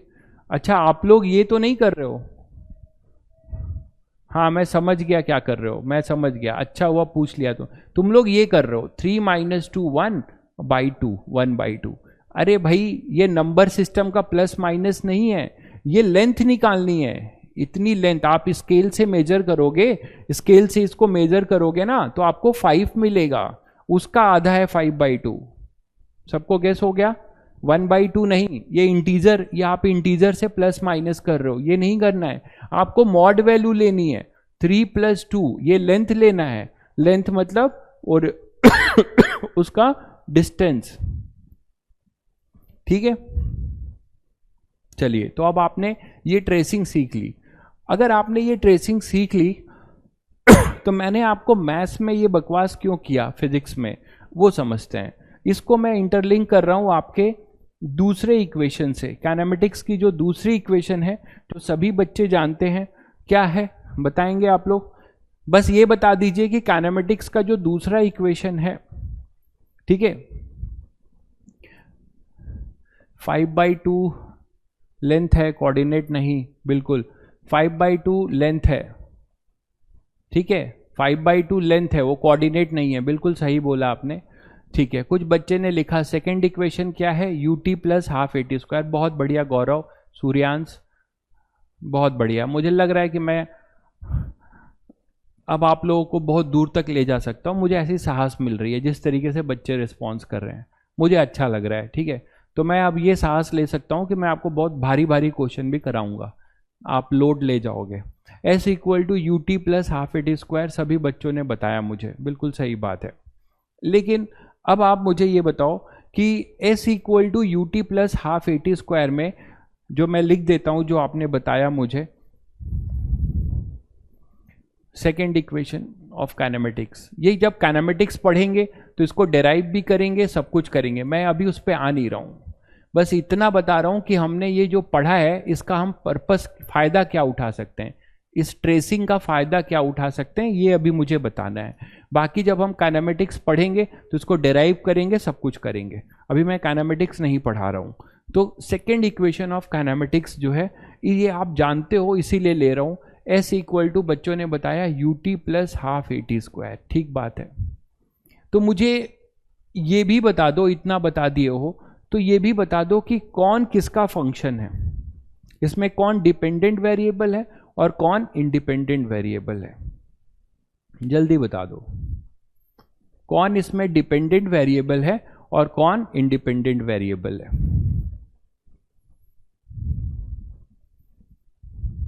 S डिपेंडेंट वेरिएबल है, बहुत बढ़िया, बहुत अच्छा। और T क्या है? T अपना जो है इंडिपेंडेंट है, बिल्कुल सही बात। क्योंकि इसमें आप लोग जानते हो कि U तो इनिशियल वेलोसिटी है, लास्ट टर्न पे भी बताया था। U जो है इनिशियल वेलोसिटी है, U इनिशियल वेलोसिटी है जो हमेशा क्या रहेगी? कांस्टेंट रहेगी। भाई पार्टिकल जिससे चलेगा, कितने से चलना शुरू किया? 2 मीटर से, 4 मीटर से, वो हमेशा कांस्टेंट बना रहेगा। ठीक है। ए क्या है? अपना एक्सेलरेशन है। और ये इक्वेशन, तीनों काइनेमेटिक्स इक्वेशन सभी को पता है कि तभी वैलिड है जब एक्सेलरेशन क्या हो? कांस्टेंट हो, जिसका नाम आप आगे पढ़ोगे जब हम पढ़ेंगे तो हम बोलते हैं कि ये यूनिफॉर्म एक्सेलरेटेड मोशन है। ठीक है। तो बचा क्या भाई? एक S बचा और एक T बचा। इसका मतलब तुरंत आप चेकआउट कर चुके हो कि हम इसको मैथ्स की भाषा में ऐसे लिख सकते हैं, x s as a function of t, जो सिखाया था तुम लोग को। और क्या पढ़ सकते हो कि डिस्प्लेसमेंट है ना, as a function of time. पढ़ सकते हो कि नहीं बताओ? Displacement as a function of time पढ़ सकते हो आप लोग? बिल्कुल। अब जैसे ही तुमने ये पढ़ लिया तो तुमने ये देखा कि अपना जो डिपेंडेंट वेरिएबल है वो इस इंडिपेंडेंट वेरिएबल के साथ कैसा रिलेशन रखता है? 2 की पावर, जिसमें कि अपना इंडिपेंडेंट वेरिएबल का पावर 2 है। तो तुरंत तुम्हें चमका कि नहीं चमका कि अगर जेईई मेंस में 4 सवाल आ जाए इसकी ट्रेसिंग का, तो तुम किस पे अपनी नजर दौड़ाओगे? स्ट्रेट लाइन पे, है ना, या फिर किस पे जड़ाओगे? जल्दी बोलो। तुरंत मैं क्या बोल रहा हूं कि डिस्प्लेसमेंट वर्सेस टाइम का ग्राफ अगर 4 ऑप्शन दिया जाए तो तुरंत तुम आप बोलोगे ना कि ये तो क्वाड्रेटिक है भाई, और ये क्वाड्रेटिक है तो ये पैराबोलिक है ना। हाँ, आपको फंसाया जाएगा।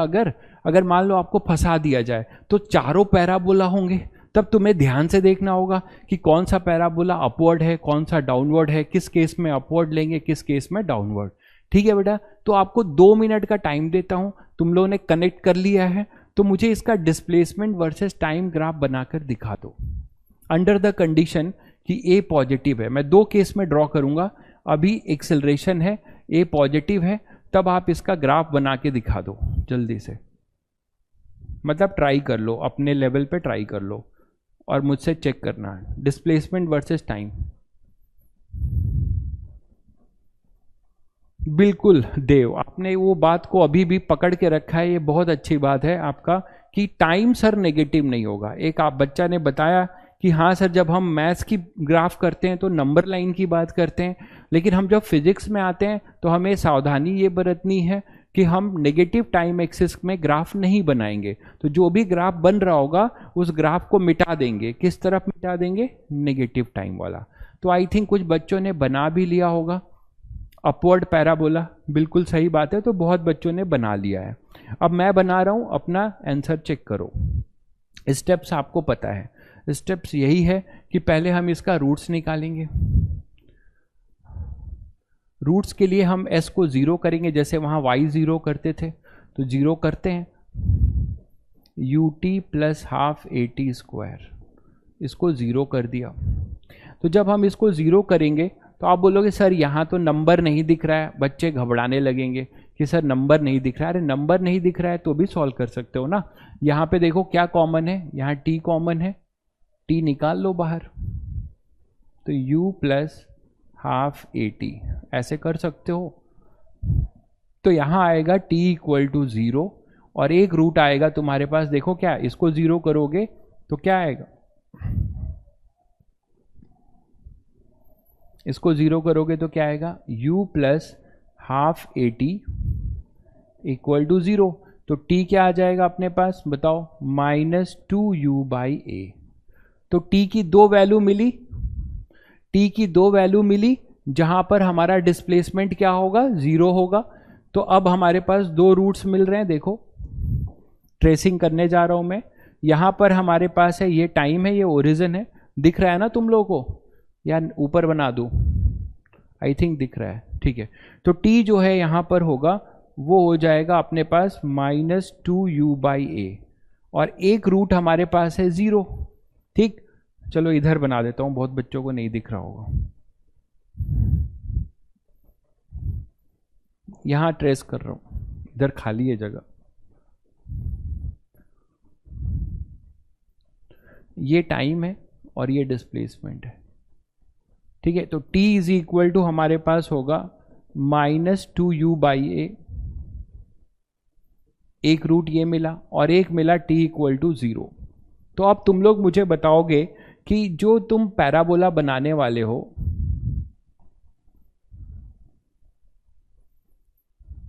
t इक्वल टू -2u/a, अगर मैथ्स का ग्राफ होता, बन गया, बहुत अच्छी बात है, t इक्वल टू 0। तो अगर आप बनाते मैथ्स में तो ऐसे पूरा बना देते, और यहां पे हाईएस्ट डिग्री कोफिशिएंट क्या है, हाफ a। ये देखो टी स्क्वायर का जो कोफिशिएंट है ना a, टी स्क्वायर का जो कोफिशिएंट है, कोफिशिएंट ऑफ टी स्क्वायर, वो पॉजिटिव है। तो हमारा पैराबोला जो होगा वो क्या होगा, अपवर्ड होगा। तो आप अगर मैथ्स वाला ग्राफ बनाते तो कुछ ऐसा बनाते,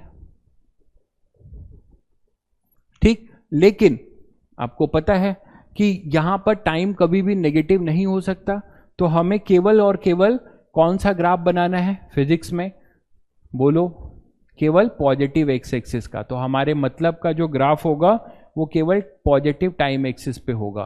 तो तुम लोग समझ रहे हो कि हमारा जो ग्राफ होगा कुछ ऐसा होगा, केवल इतना पोर्शन बनेगा, ये पोर्शन बनेगा। आई थिंक आप लोगों ने बना लिया होगा, इनकम्प्लीट पैराबोला। वेरी गुड भाई, वेरी गुड, बहुत बढ़िया, बिल्कुल ओरिजिन से उठेगा। सब लोग समझ रहे हैं, आपकी भावनाओं को मैं समझ रहा हूँ, चैट देखकर समझ में आ रहा है कि आप बहुत अच्छे से चीज़ों को परसीव कर रहे हो, बहुत अच्छी बात है। चलिए, तो ये पैराबोला आपका ये होगा, कुछ रटना नहीं है फिजिक्स में, मैंने आपको बताया फिजिक्स में कुछ भी नहीं रटना है। अगर c होगा तो, अगर कुछ कांस्टेंट, ये बहुत अच्छा डाउट पूछा है बच्चे ने कि अगर c होगा, बिल्कुल चलिए ये भी कर लेते हैं कि ut plus half eighty square plus 2 हो जाए, ठीक है। तो अगर इस बच्चे का डाउट मुझे बहुत बढ़िया लगा, इसको लेते हैं। इस बच्चे ने ये कहा है कि अब मान लीजिए मैं आपको एक जनरल ऐसा फंक्शन देता हूं, डिस्प्लेसमेंट इज इक्वल टू कुछ ऐसा है,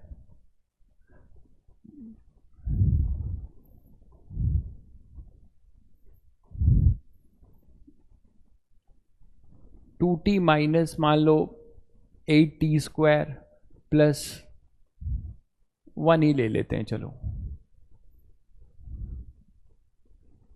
ठीक है, ऐसा है कुछ। अब मुझे नहीं पता ये मिडिल टर्म स्प्लिट होगा कि नहीं होगा, ऑब्वियसली नहीं होगा, है ना। तो कुछ ऐसा फंक्शन बना लें क्या जो मिडिल टर्म स्प्लिट करे, ठीक है, वही ले लेते हैं।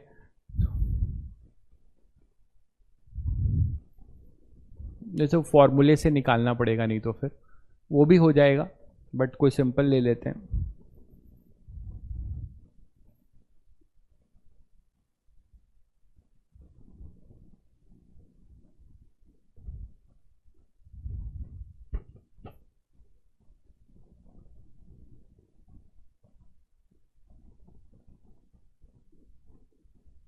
ये देखो जरा बन रहा है क्या, ये प्लस है, माइनस कर दूं तो भी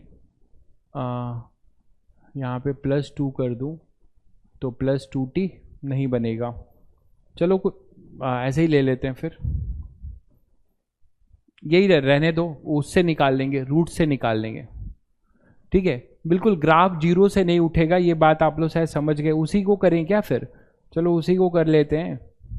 ग्राफ 0 से नहीं उठेगा, नेचर वही रहेगा, वही बता देता हूँ उसी से। चलो ये हो जाएगा ut plus half eighty square तो है ना, प्लस कुछ सी है, कुछ कांस्टेंट है मान लो, ऐसा है।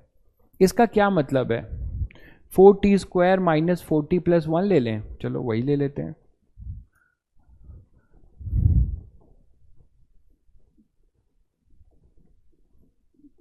चलो ये ले लिया, देखें मिडिल टर्म स्प्लिट हो रहा है, 4 माइनस माइनस, बहुत बढ़िया भाई, ठीक है, बच्चे ने मेरा हेल्प किया, thank you.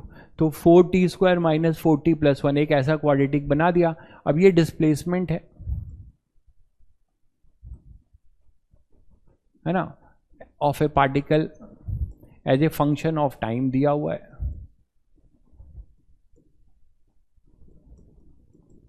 As a function of time दिया हुआ है। तो इसको ग्राफ में ट्रेस करना है, ठीक है, तो कर सकते हो, अभी अभी किया है। क्या करोगे, पहले इसके रूट्स निकाल लोगे, है ना, रूट्स निकाल लो। रूट्स क्या आ जाएगा, देखो s को 0 करो, मतलब हम टाइम की वो वैल्यू चाह रहे हैं जहां पे पार्टिकल रेस्ट पे आया हो। अब ग्राफ को पढ़ना भी सीखो धीरे धीरे। टाइम को आप 0 पुट कर रहे हो, इसका क्या मतलब है कि टाइम को जब तुमने 0 पुट किया, इसका मतलब जब आपने घड़ी देखी कि भाई आपका इन टाइम पे पार्टिकल ऐसे चुपचाप खड़ा है, वो नहीं हिल रहा है, जहां पर है वहीं रुका हुआ है, इसका ये मतलब है फिजिक्स की भाषा में। तो हमारे पास क्या हो गया, 0 करो, मिडिल टर्म स्प्लिट हो रहा है बहुत बढ़िया से, -2t प्लस 1 इक्वल टू 0, ऐसा कुछ आएगा, ठीक है। तो अब आपके पास क्या आ जाएगा, इसमें से कॉमन ले लो 2t, तो हमारे पास क्या आएगा 2t माइनस 1, और यहाँ से -1 कॉमन लोगे तो क्या आएगा 2t माइनस 1 इक्वल टू 0, ठीक। तो इक्वल रूट्स मिलने वाले हैं, आप देख ही रहे हो, है ना।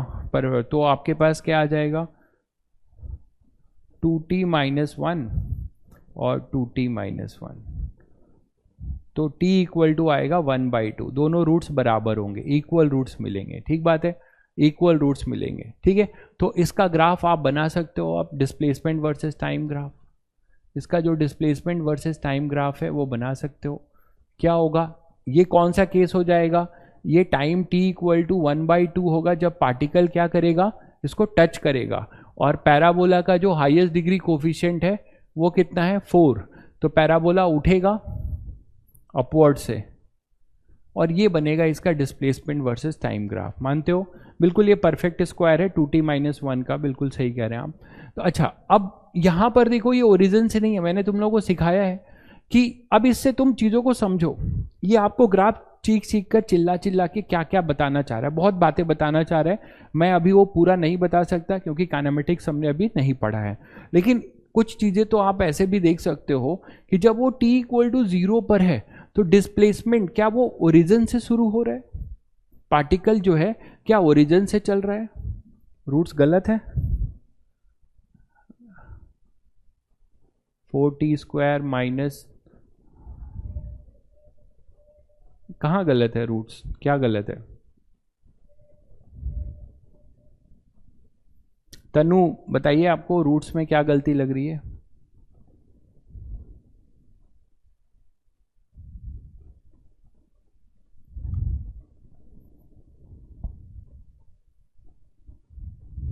रूट्स तो सही है भाई, हमने मिडिल टर्म स्प्लिट किया, देखो 4t², इसको करोगे तो इसको ऐड करोगे तो आपके पास -40 ही आ जाएगा, और प्रोडक्ट करोगे तो 4t² आएगा, और फिर मैंने यहाँ से कॉमन लिया क्या 2t, तो यहाँ बचा 2t माइनस 1, फिर यहाँ से -1 कॉमन लिया, सही तो है सब कुछ, ठीक है। चलिए, तो यहाँ पर आप आ गए, तो यहाँ पर आए तो अब आपको ये देखना है कि ये कोऑर्डिनेट कितना होगा, तो मैंने अभी आपको y इंटरसेप्ट सिखाया है, उसी तरह निकाल लो कि at t equal to 0 value of s क्या होगा, वही डिस्प्लेसमेंट बताएगा। तो यहाँ t को 0 पुट करो तो s की वैल्यू कितनी आ रही है +1 मीटर आ रही है ना, तो इसका मतलब ये होगा 0,1।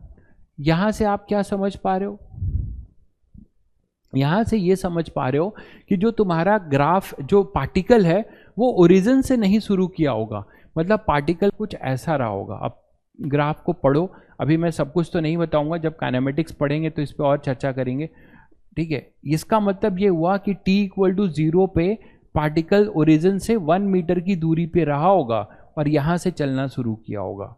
शायद आप लोग समझ गए, ये मतलब है। ठीक है, टाइम नेगेटिव हो गया, बिल्कुल सही कह रहे हैं। तो इस ग्राफ को हमें केवल यहां से स्टार्ट करना होगा, बिल्कुल सही बात। तो यहां से अब एग्जैक्ट ग्राफ बना है, यहां से चलेगा अपना पार्टिकल और ऐसे करके ये ग्राफ बनेगा। ठीक है, अच्छा ये बताओ तुम लोग कि यहां पर पार्टिकल जो है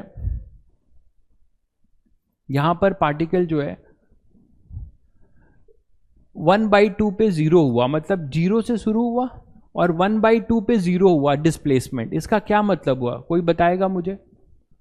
मैं सब कुछ अभी कुछ पढ़ाया नहीं हूं, बस एक गेस कर रहा हूं तुम लोग कितनी दूर तक सोच ले जा रहे हो कि 1/2 पे डिस्प्लेसमेंट 0 है, इसका क्या मतलब है?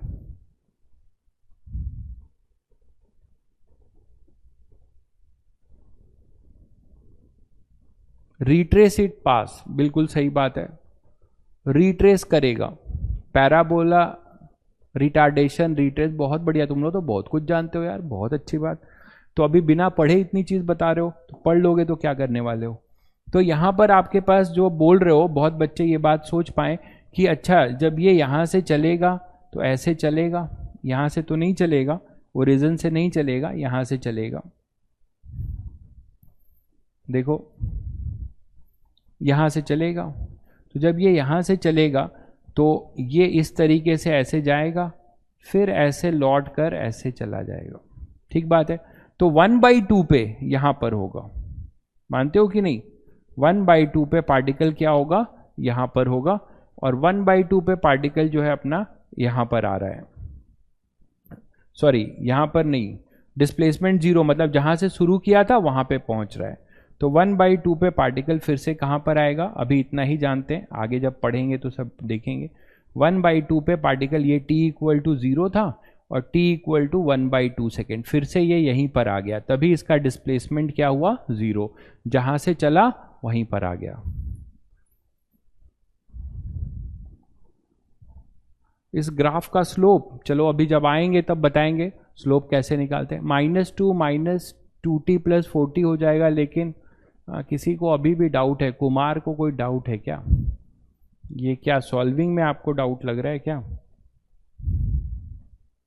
हाँ बताइए, देख लीजिए सॉल्विंग, जिस बच्चे को डाउट है इसी को सॉल्व किया गया है। तो यहाँ पे मिडिल टर्म इस 40 को स्प्लिट कर दिया गया, इसमें तो कोई डाउट नहीं होगा। तो यहाँ से मैं यहाँ से 2t कॉमन ले रहा हूँ, इन दोनों से 2t कॉमन लिया तो आपने पास 2t - 1 बचा, इन दोनों से कॉमन लिया -1, तो यहाँ बचा 2t - 1। ठीक तो है भाई, है ना? t 1/2 होगा तो क्या बोल रहे हो, s -1 होगा। t 1/2 होगा तो s -1 होगा, हाँ t 1/2 होगा तो s तो 0 आना चाहिए ना, रूट्स है इसका। आप t को यहाँ 1/2 पुट करो, s 0 आएगा भाई, रूट है ना, -1 कैसे होगा, s -1 कैसे होगा आयुष? t को यहाँ पे जब रूट्स निकाले हो तो तुमने अभी क्या सीखा कि रूट्स वो वैल्यू होती हैं जहां पर अगर टाइम पे अगर ये कट कर रहा है, मतलब वहां पे s डिस्प्लेसमेंट 0 होगा ना। आयुष समझ गए मेरी बात कि 1/2 होगा तो s 0 नहीं होगा। आप यहां पुट करो s की वैल्यू, s = क्या होगा, 4 × 1/2 स्क्वायर, देखो जरा आप, -4 × 1/2 और +1, क्या मिलेगा आपको, यहाँ 1 मिलेगा है ना, और माइनस यहाँ पे 2 मिलेगा, +1, तो 2 - 2 0 आएगा, हमेशा 0 आएगा, आपको चेक करने की भी जरूरत नहीं है क्योंकि रूट्स है ना। तो रूट्स जहां पर आएगा वहां पे वो 0 आएगा। मिड पॉइंट, यहां कोई मिड पॉइंट नहीं होगा, ये तो वर्टेक्स टच कर रहा है ना, जब कट करता है, मान लो ऐसे कट करता तब ये मिड पॉइंट होता, ये तो इसको टच कर रहा है, एक ही रियल रूट्स है, तो यहां पे कैसे हम मिड पॉइंट की बात करेंगे? समझ गए सब लोग? और किसी को कोई डाउट पूछना है? तो आपने अब सेकेंड डिग्री इक्वेशन सीख लिया, ठीक है। चलिए तो अब मुझे जरा बता दीजिए कि अगर इसका मुझे ग्राफ बनाना हो, ऐसी इक्वेशन का, s = ut - ½ at² का ग्राफ बनाना है, इसको ट्रेस करिए। अब आप लोग समझते हो, नहीं समझते हो तो भी कोई परेशानी नहीं है कि हम ए को माइनस कब लेते हैं, जरा मुझे बताओ।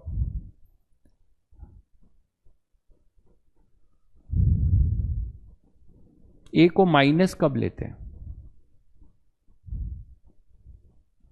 यस, रिटार्डेशन, बिल्कुल सही बात है, बिल्कुल रिटार्डेशन में लेते हैं, बिल्कुल सही बात है। अरे रिटार्डेशन क्यों हो रहा है देखो काइनेमेटिक्स में क्यों हो रहा है ये पता चलेगा फोर्स कॉन्सेप्ट में। कौन सी चीज क्यों हो रही है ये चीज आपको फोर्स में पता चलेगा कि क्यों रिटार्डेशन हो रहा है। कोई बॉडी ऐसे जा रही हो, उसको आपने कुछ धक्का देके रजिस्टिव फोर्स लगाया होगा, है ना, तो वो रिटार्ड कर रहा होगा। तो क्यों वाला रीजन जो है हम आगे पढ़ेंगे। अभी आपके लिए एक फंक्शन है ये, ठीक है, जल्दी से इसको, हाँ मुझे बहुत लोगों ने बहुत कुछ बता दिया, लेकिन अपनी कॉपी में जरा ट्रेस कर लो, इसको जल्दी से करो। रिटार्डेशन अभी नहीं समझ में आया, कोई बात नहीं है, नहीं समझ में आया तो ये जान लो कि पार्टिकल, जैसे मान लो मैं आपको बोलूं कि मैंने एक पत्थर जो है, आप समझ लो, ऐसे समझ लो, बाकी तो हम करेंगे अभी। पत्थर फेंका ऊपर, तो क्या वो ऊपर चलता जाता है? नहीं। अर्थ का पुल लगता है ना, अर्थ उसे खींचती है, तो वो क्या करती है, उसके वेलोसिटी को रिटार्ड करती है, तो धीरे धीरे क्या होता है, वो रुक जाता है। That is retardation. फिर जब वो ऊपर से छोड़ते हो तो खूब स्पीड में वो ग्राउंड पे आती है। क्यों भाई? क्योंकि अर्थ उसको पुल करता है, मतलब वो अर्थ उसको क्या कर रहा है, एक्सेलरेट करता है। ठीक है, एयर रेजिस्टेंस भी रिटार्ड करता है, बिल्कुल सही कह रहे हैं। तो अभी उस पर मत जाइए, बस आप इसको एक मैथ्स का फंक्शन मानिए और इसको ट्रेस कर दीजिए जल्दी से, जल्दी से इसको आप ट्रेस कर दीजिए।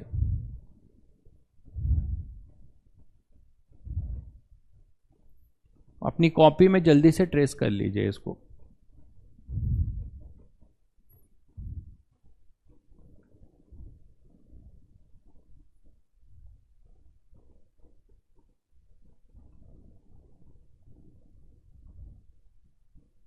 आई थिंक सभी बच्चों ने कर लिया होगा। रूट्स कहां कहां पे मिल रहे हैं सब निकाल लिया, चलो करते हैं, अब मिलाओ।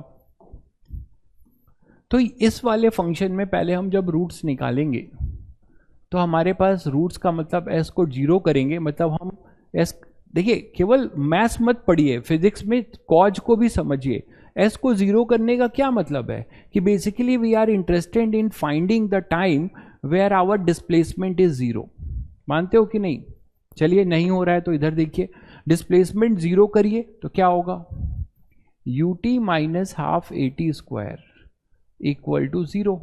अब आप इसमें से कॉमन ले सकते हो, टी कॉमन ले लो, u minus half a t equal to zero. तो आपको क्या मिलता है, t इक्वल टू जीरो, और क्या मिलता है, u minus half a t equal to zero. तो यहां से t क्या मिलता है, यहां से t क्या मिलता है, 2u बाई ए। तो आपको दो रूट्स मिलते हैं और दोनों रूट्स क्या क्या हैं आप देख पा रहे हो, एक जीरो है और दूसरा 2u बाई ए है। और ये जो पैराबोला है इसका जो हाईएस्ट डिग्री कोफिशिएंट है, देखिएगा इसका जो कोफिशिएंट है,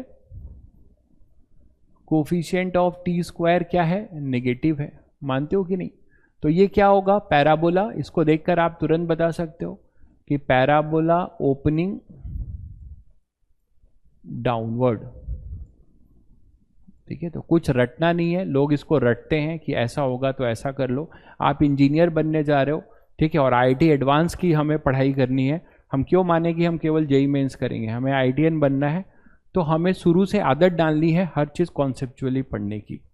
तो यहाँ पे पैराबोला ओपनिंग डाउनवर्ड होगा, तो पैराबोला ओपनिंग डाउनवर्ड होगा, और अब आप ट्रेसिंग के लिए तैयार हो।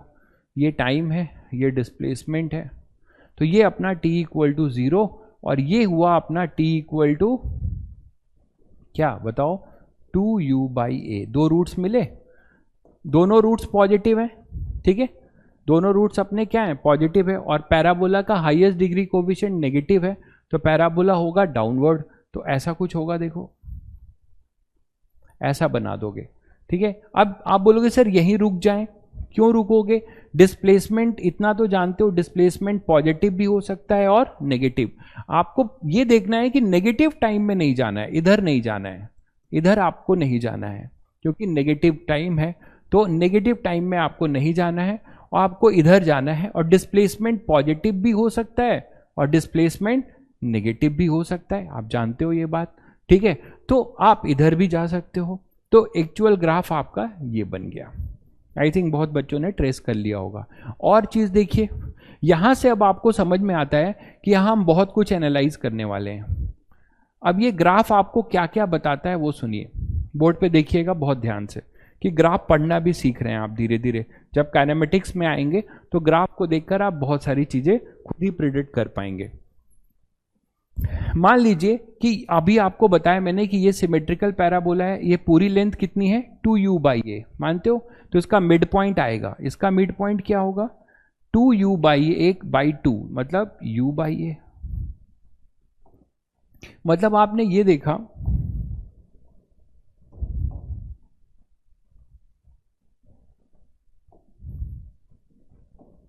कि t इज इक्वल टू आएगा यहां पर u/a, और इस u/a पे आप क्या देख पा रहे हो कि अपना डिस्प्लेसमेंट मैक्सिमम है भाई। दिख रहा है आपको कि डिस्प्लेसमेंट की वैल्यू सबसे मैक्सिमम जा रही है, कहां पर जा रही है u/a पे, मानते हो? अच्छा, और इंटरेस्टिंग चीज सीखो कि ये u/a पे मैक्सिमम है और 2u/a पे 0 है, और 2u/ आगे के पॉइंट्स पे, आगे के टाइम पर ये डिस्प्लेसमेंट्स नेगेटिव हो रहे हैं। आगे के पॉइंट्स पे ये डिस्प्लेसमेंट हमारे कैसे पाए जा रहे हैं, नेगेटिव। तो आप लोग इससे क्या प्रिडिक्ट कर पा रहे हो, इस चीज को समझो, ठीक है। ग्रेविटी की बात नहीं हो रही है अभी, मैं वन डायमेंशन की बात कर रहा हूं। तो आप ये बोल सकते हो क्या प्रिडिक्शन, यहां से देख सकते हो, यहां से हम क्या क्या प्रिडिक्ट कर सकते हैं वो देखो। इसका मतलब ये हुआ कि पार्टिकल यहां से शुरू हुआ होगा, ठीक है, t इक्वल टू 0 से, तब अपना, अच्छा एक चीज देख रहे हो कि t इक्वल टू 0 पे डिस्प्लेसमेंट भी 0 है, तभी तो है ना, डिस्प्लेसमेंट भी 0 है, तो यहीं से शुरू होगा। तो ये कुछ ऐसे चला होगा, लेकिन इसको रिटार्डेशन मिल रहा है, तो इस तरफ कुछ उसको फोर्स रजिस्ट कर रहा होगा, उस पर हम बाद में आएंगे, इधर रिटार्डेशन। अब धीरे धीरे ये चल रहा होगा, अब धीरे धीरे ये चलेगा, इसकी कुछ इनिशियल वेलोसिटी होगी, वो u है, दिया हुआ है, u अपनी इनिशियल वेलोसिटी होती है। अब ये धीरे धीरे चला चला चला, अब यहां पर आकर क्या हुआ बताओ, रिटार्डेशन की वजह से इसकी वेलोसिटी यहां पर 0 हो जाएगी, और ये वो टाइम होगा जब ये रुक जाएगा, डिस्प्लेसमेंट इसका 0 होगा। देखो इधर, सॉरी, वेलोसिटी 0 होगी, फिर ये लौटेगा, मैं नीचे बना रहा हूं समझाने के लिए, जाएगा उसी पाथ पे, ऐसे लौटेगा, ऐसे देखो। जब ये लौट के इधर आ रहा होगा तो फिर से इसका जो टाइम होगा, अगर जिसको ये चीज ना समझ में आए तो कोई दिक्कत नहीं है, काइनेमेटिक्स में फिर से होगा, मैं बस कनेक्ट कर रहा हूं। t इक्वल टू ये होगा 2u/a, मानते हो कि नहीं, और ये होगा t इक्वल टू 0। इन दोनों पॉइंट्स पे डिस्प्लेसमेंट 0 है कि नहीं, पार्टिकल जहां से चला वहीं पे लौट के आया, ठीक है।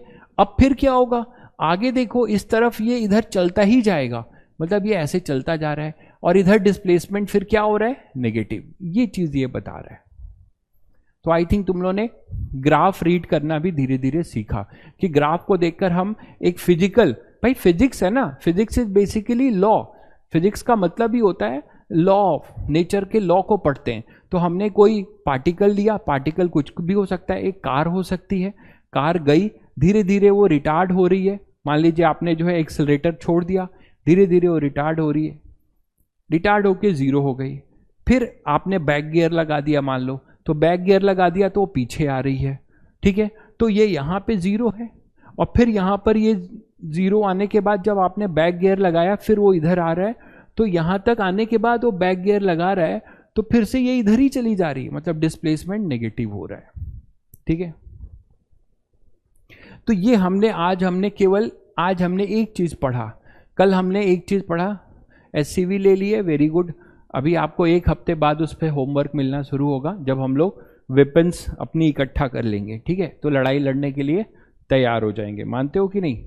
वेपन्स अभी हम लोग अभी क्या कर रहे हैं, अपने वेपन्स इकट्ठा कर रहे हैं। वाई कोऑर्डिनेट चाहते हो, अच्छा हाँ, चलो वाई कोऑर्डिनेट निकालने, एक बच्चे ने पूछा है जाते जाते वाई कोऑर्डिनेट निकालने, वो तुम खुद भी निकाल सकते हो।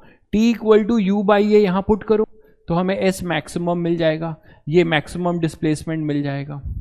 तो एक्स मैक्सिमम क्या होगा, देखो u इंटू टी की वैल्यू रखो u बाई ए, ठीक है, फिर माइनस हाफ ए इंटू टी स्क्वायर, मतलब u बाई ए का होल स्क्वायर रखा। तो देखो क्या आएगा, u square by A minus you square upon 2a, कितना आ जाएगा, u स्क्वायर अपॉन 2a। तो x मैक्सिमम की वैल्यू कितनी होगी, u स्क्वायर अपॉन 2a, ये हो जाएगी तुम्हारी x मैक्सिमम। ठीक है, बिल्कुल। अगर मजा आ रहा है भाई, अगर अपनी इस जर्नी में, इस जर्नी को तुम इंजॉय कर रहे हो, तो समझो तुम सिलेक्शन फर्स्ट डे से ही सिलेक्शन की तरफ बढ़ रहे हो। जिस बच्चे को पढ़ाई करके मजा आने लगे, तो समझो उसको कोई रोक नहीं सकता, सेलेक्ट होने से नहीं, रैंक लाने से। ठीक है, तो अगर आपको इन्हीं चीजों में मजा आने लगे, सर भारी नहीं लग रहा है, ठीक है, आपको मजा आ रहा है, आपको अगर बहुत टफ चीजें दी जा रही हैं तो भी आप उस पर जूझने का जुनून रखते हो कि नहीं भाई, अभी सर ने बताया, लेक्चर खत्म होगा, हम रफ कॉपी लेके फिर जुटेंगे कि सर ने क्या बताया था, फिर सर से पूछेंगे कि सर फिर से बताइए। तो इस तरीके से जब आप जिस जुनून से जुड़ोगे, तो आप सब बच्चों को कोई नहीं रोक पाएगा। मैं फिर बोल रहा हूं, सेलेक्ट होने से नहीं, आपको रैंकर बनने से कोई नहीं रोक पाएगा। ठीक है, तो इसी जुनून और जज्बे के साथ लगे रहिए। अभी तो देखिए, अभी इनिशियल है ना, बस मैं यही कहूंगा कि ये एनर्जी कायम रहनी चाहिए।